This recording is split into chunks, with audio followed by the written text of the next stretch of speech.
नमस्ते दोस्तों, good morning.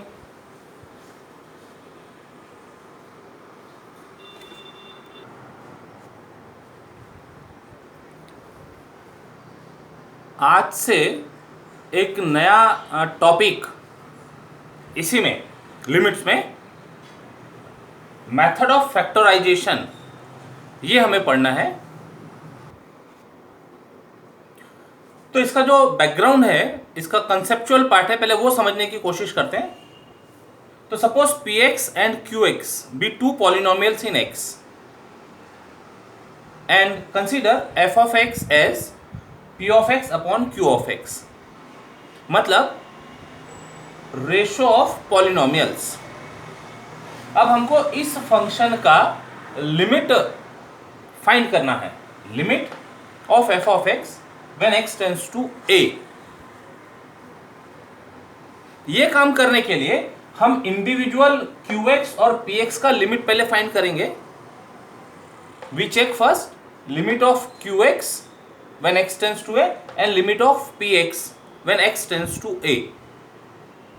अब डिनोमिनेटर यदि नॉट इक्वल टू 0 है तब तो सब क्वांटिटी मीनिंगफुल होगी, और डिनोमिनेटर यदि इक्वल टू 0 आ जाए तो that ratio, that fraction will not exist. तो case 1, if limit of qx when x tends to a is some number which is non-zero, m which is non-zero, तो denominator not equal to 0 आ गया। अब numerator कुछ भी हो, answer मिल जाएगा limit of f of x is equal to limit of p of x upon m। m is the limit of qx if it is not equal to 0। तो अब जो भी आंसर होगा वो आंसर px पर depend करेगा। यदि px not equal to 0 होगा तो कोई नंबर मिलेगा लिमिट, और यदि px की लिमिट भी 0 हो जाए तो 0 upon m which is non zero number, result will be 0। तो it depends on limit of px then. ऐसा हो सकता है case 2, when limit of qx when x tends to a is 0।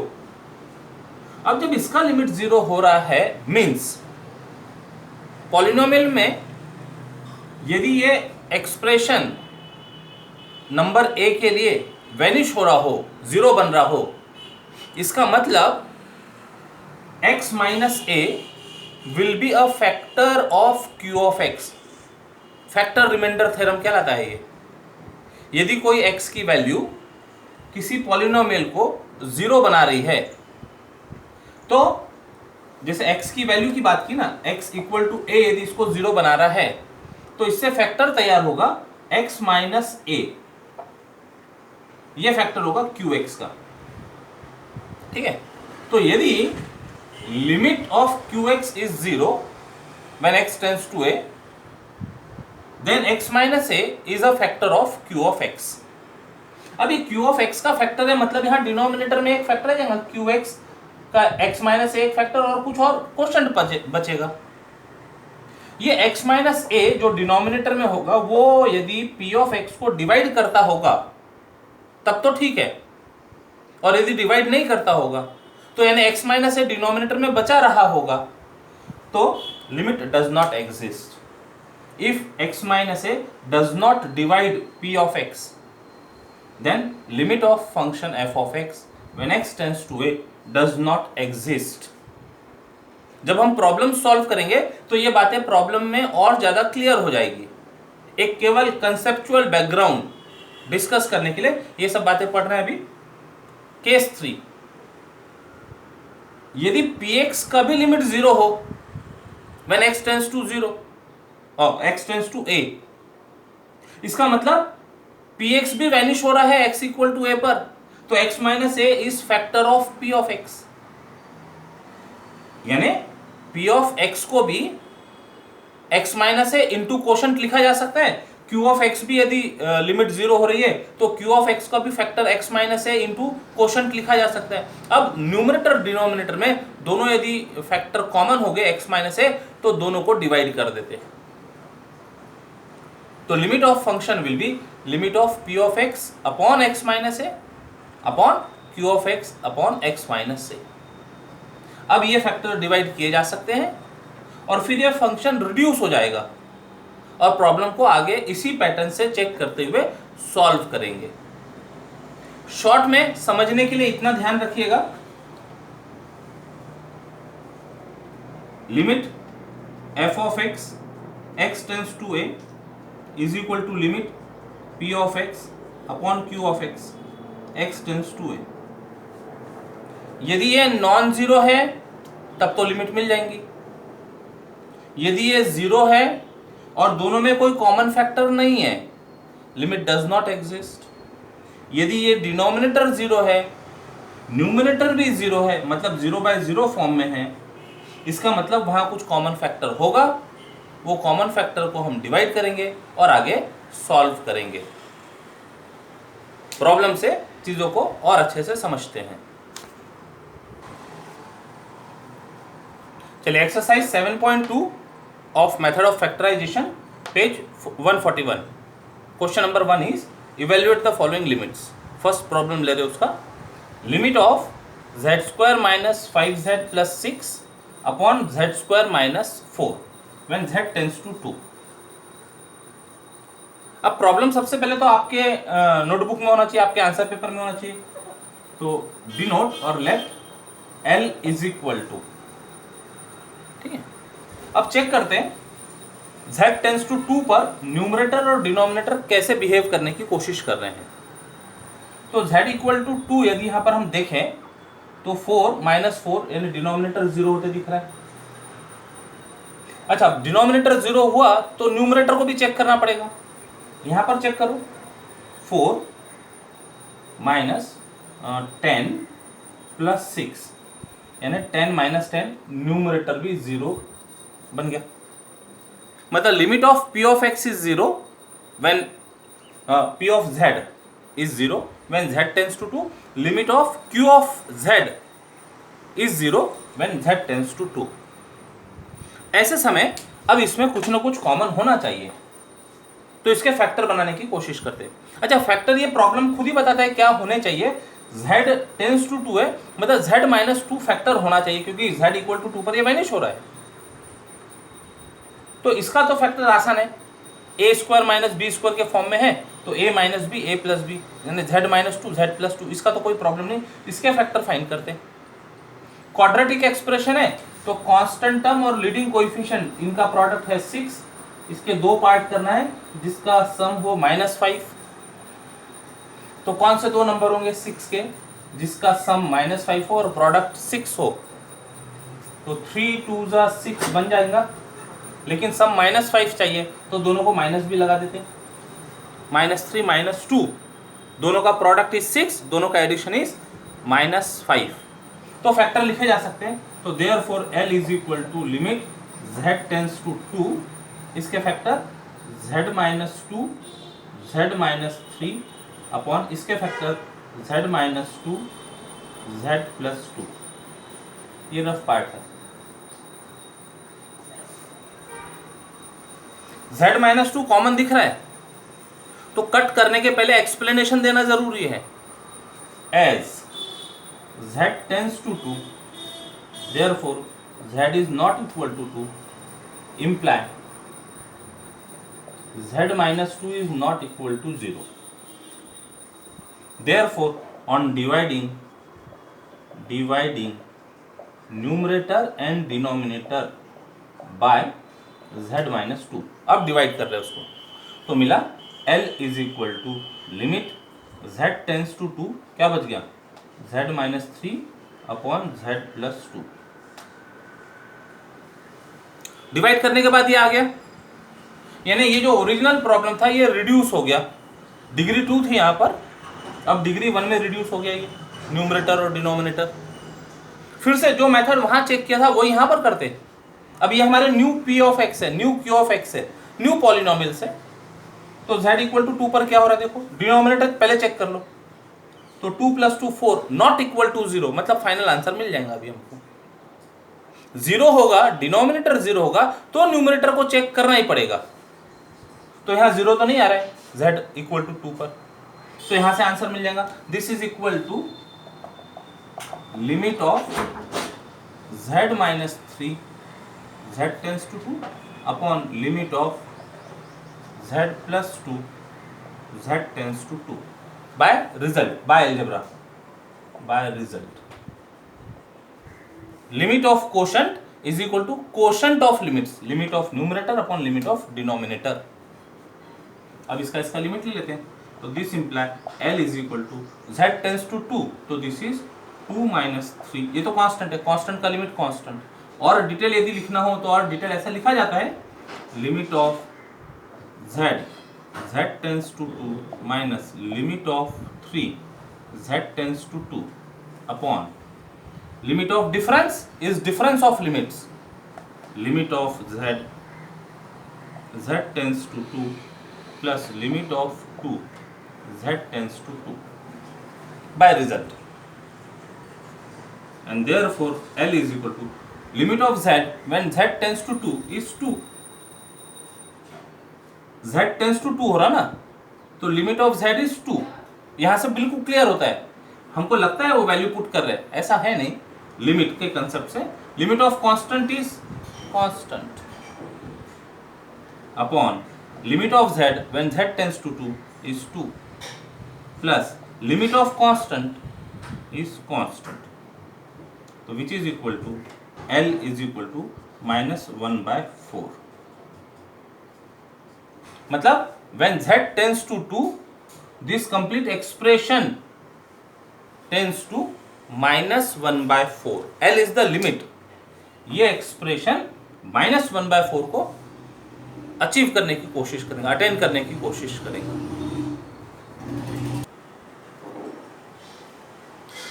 Different type के प्रॉब्लम कवर करते हुए चलते आगे। Question number 2, again evaluate the following limits.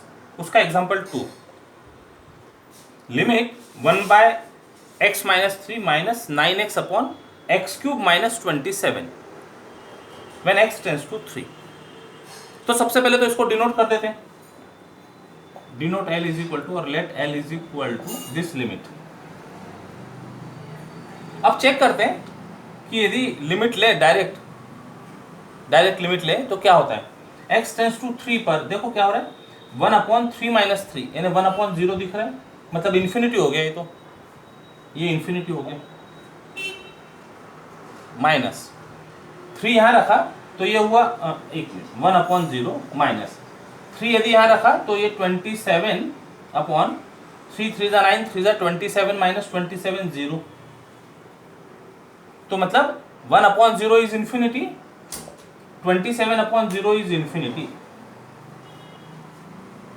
अब आपको क्या लगता है इन्फिनिटी माइनस इन्फिनिटी क्या होना चाहिए? इन्फिनिटी माइनस इन्फिनिटी क्या होना चाहिए? ऐसे ही एक्सपेक्टेड था, हमको लगता है कि वो 0 होना चाहिए, लेकिन वो 0 होता नहीं है।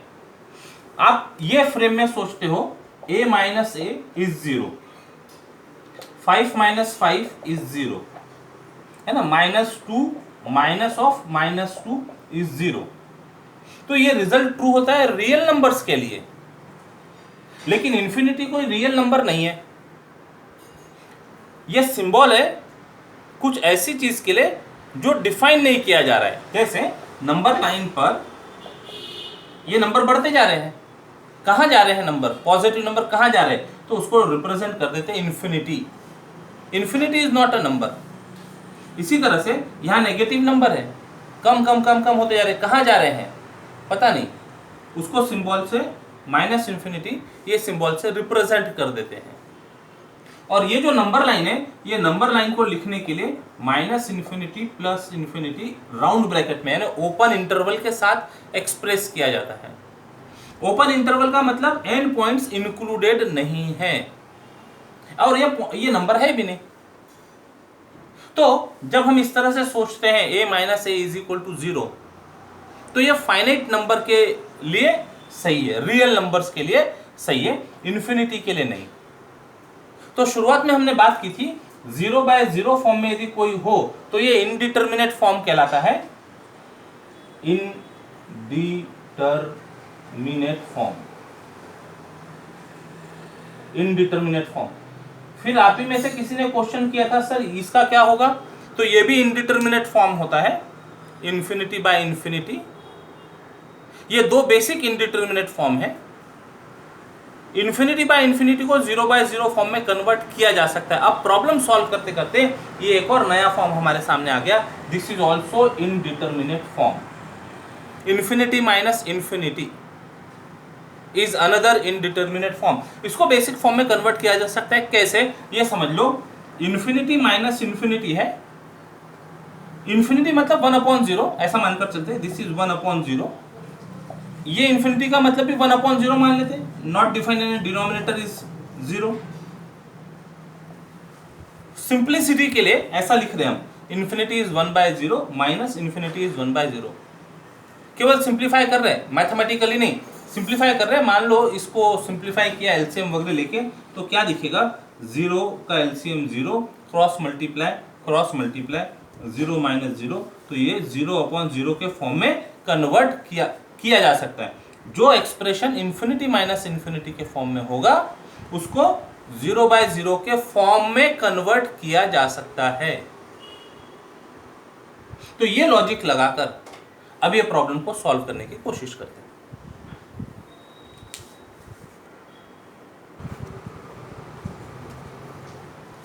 तो लिमिट चेक करते हैं पहले, सबसे पहले प्रॉब्लम की 1/3 माइनस 3 0, 1/0 यानी इन्फिनिटी मिल गया। तो this is of the form infinity, और यहां पर भी x टेंस टू 3 पर ये 27 माइनस 27, 0, डिनोमिनेटर 0 है, न्यूमरेटर 0 नहीं है, तो ये भी इन्फिनिटी बन गया। तो this is of the form infinity minus infinity. तब इसको सिंप्लीफाई करते हैं। तो सिंप्लीफाई करने के लिए देखो फैक्टर देखो इसके, L is equal to limit x tends to 3 1/x minus 3 minus 9x upon x³ minus 27, इसको लिखा जा सकता है x minus 3 x² plus 3x plus 9। कहाँ से आया ये, कहाँ से आया, यहाँ रीजन दे देते हैं, x³ माइनस 27 मतलब x³ माइनस 3³ और फिर इसके फैक्टर्स x माइनस 3 और x² प्लस 3x प्लस 3 का स्क्वायर यानी 9, राइट। x³ माइनस 3³ का फैक्टर्स करने से ये आ गया। अब इनका एलसीएम ले लो, सिंप्लीफाई करना है। ये हमने किया था ना 1/0 माइनस 1/0 को सिंप्लीफाई, तो ये प्रोसीजर थी, ये प्रोसीजर यहाँ फॉलो करेंगे। एलसीएम लेते हैं इसका, तो L is equal to limit x tends to 3, LCM will be x minus 3 into x² plus 3x plus 9, ये दोनों का LCM.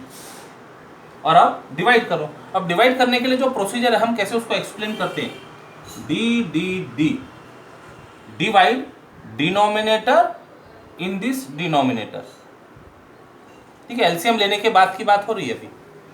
Divide this denominator in this denominator, divide denominator in denominator. तो x minus 3 से इसको divide किया तो x minus 3 तो गया, बचा x² plus 3x plus 9।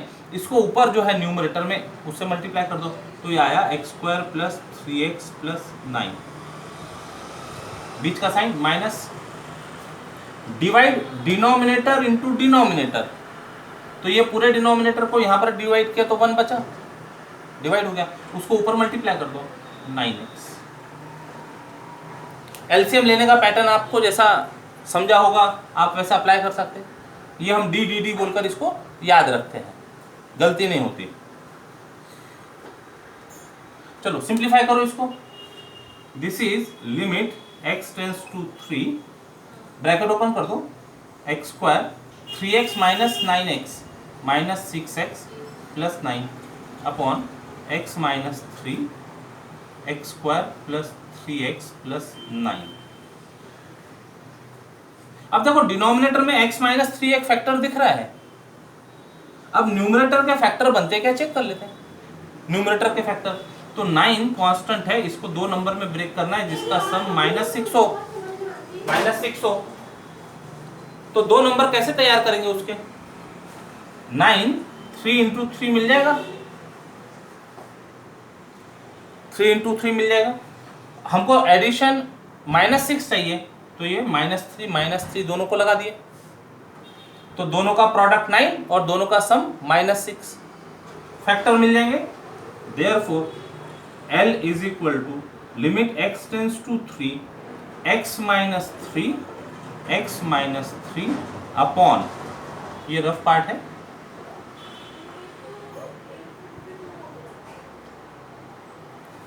Denominator पूरा x minus 3 x square plus 3x plus 9। अब दिख रहा है x माइनस 3 डिवाइड हो सकता है, तो रीजन देंगे, डिवाइड करने के पहले रीजन देंगे। As x tends to 3 therefore x is not equal to 3 imply x minus 3 is not equal to 0, therefore on dividing numerator and denominator by x minus 3, x minus 3 into x minus 3, yes it is x minus 3 का whole square कह सकते, एक factor divide हो गया, तो therefore L बच गया limit x tends to 3, एक फैक्टर डिवाइड हुआ, ये बच गया x minus 3 upon x square plus 3x plus 9। Reduce हो गया प्रॉब्लम, पहले क्वाड्रेटिक एक्सप्रेशन था न्यूमरेटर में और क्यूबिक एक्सप्रेशन था डिनोमिनेटर में, तो रिड्यूस हो गया एक फैक्टर डिवाइड होने से। अब फिर से जो स्टार्टिंग प्रोसीजर रहती है वो चेक करो, डिनोमिनेटर की लिमिट पहले चेक करो, तो जब 3 लेकर डिनोमिनेटर की लिमिट चेक करेंगे तो ये 3 का square 9 plus 9 plus 9 27 not equal to 0 आ रहा है, इसका मतलब लिमिट अब हमको मिल सकती है। तो दिस इज इक्वल टू, यही कर देते इसको continue, this is equal to limit of numerator upon limit of denominator. तो न्यूमरेटर में मिला 3 माइनस 3 और डिनोमिनेटर में 9 plus 9 plus 9, x tends to 3 पर वैल्यू पुट करने के समान दिखता है वो, कई बार लोग इसको डायरेक्ट सब्स्टिट्यूशन बोलते हैं, लेकिन डायरेक्ट सब्स्टिट्यूशन है ना, x की वैल्यू 3 नहीं है, बैकग्राउंड में बहुत कुछ काम हो रहा है, लिमिट है, ये लिमिट है। तो न्यूमरेटर आ गया 0 अपॉन 27, आंसर इज 0।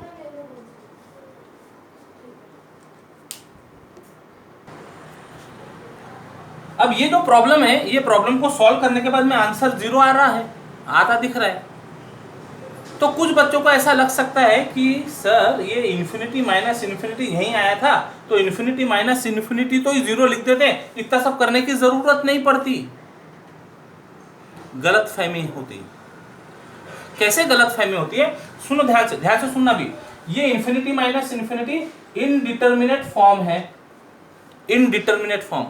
अब आपको इनडिटरमिनेट फॉर्म का मतलब क्या है ये अच्छे से समझ में आ सकता है, ध्यान दीजिएगा। इनडिटरमिनेट फॉर्म का मतलब है कि इस स्थिति में, अभी जैसा प्रॉब्लम है, इस स्थिति में हम न तो ये कह सकते कि लिमिट डज नॉट एग्जिस्ट और न ये कह सकते कि उसकी कोई फाइनाइट वैल्यू है। इनडिटरमिनेट, इनडिटरमिनेट का मतलब ये है। तब हम इस एक्सप्रेशन का लिमिट मतलब कहां जाने की कोशिश कर रहा है, वो कैसा बिहेव करेगा, ये फाइंड करने को लिमिट फाइंड करना कहते हैं। तो इसलिए ये सारा प्रोसीजर करते हैं।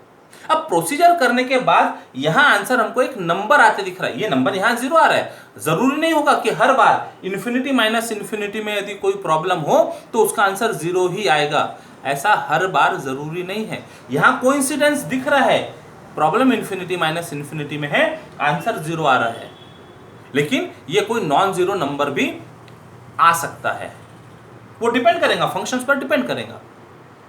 ओके, तब अब यहां तो ये फाइनाइट नंबर आ गया। ऐसी सिचुएशन भी हो सकती है कि ये सारा प्रोसीजर हम सॉल्व करें और सॉल्व करने के बाद ये जो x माइनस 3 ऊपर फैक्टर दिख रहा है ना, जिसकी वजह से न्यूमरेटर 0 हो रहा है, यदि ऐसा कोई एक फैक्टर डिनोमिनेटर में रहता तो ये not defined, limit does not exist, ये कैटेगरी में भी आ सकता है। तो दोनों पॉसिबिलिटी हो सकती है। प्रोसीजर करने के बाद पता चलता है कि इसका लिमिट कोई फाइनाइट नंबर मिल रहा है, कोई फाइनाइट नंबर की तरफ पहुंचने की कोशिश कर रहा है, या लिमिट डज नॉट एग्जिस्ट है। यहां तो कंक्लूजन नहीं ड्रॉ कर सकते, इसीलिए इसको इंडिटरमिनेट फॉर्म कहा जाता है। समझी बात? क्वेश्चन नंबर 1 और क्वेश्चन नंबर 2 के रिमेनिंग प्रॉब्लम्स आप सॉल्व कीजिएगा। आज रुकते हैं यहां पर। बाय बाय, टेक केयर, जय गणित।